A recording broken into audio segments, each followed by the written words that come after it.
વડોદરાના અકોટા મચબુડા રોડ પર નવા વર્ષમાં બીજી વખત મહાકાય ભૂવો પડતા કોંગ્રેસ સરકાર સામે અનોખો વિરોધ કર્યો છે। દિવાળીના તહેવારમાં પાલિકાએ શહેરના કરેલા રોશની અને શણગાર બાદ કોંગ્રેસે પાલિકાની નિષ્ફળતા સામે પણ વાંધો ઉઠાવતા ભૂવાનો શણગાર કર્યો હતો।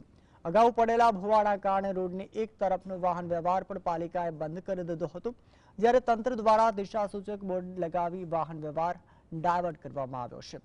અકોટા વિસ્તારમાં વારંવાર ભૂવા પડવાની હારમાળા સર્જાતા રોડ બનાવનાર ઇજારદારની કામગીરી હવે શંકાના દાયરામાં પણ આવી રહી છે।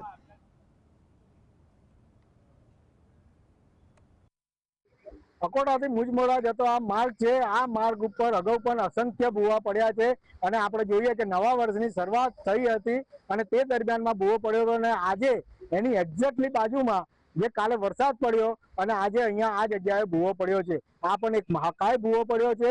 તંત્રની આંખો ખુલતી નથી। વારંવાર આ જગ્યાએ જે છે ભૂવા પડી રહ્યા છે અને તંત્રની આંખો ખુલતી જ નથી। અમારી તો આ સ્પષ્ટપણે માંગણી છે કે આ રોડને જે છે એ ભૂવા રોડ તરીકે જાહેર કરો।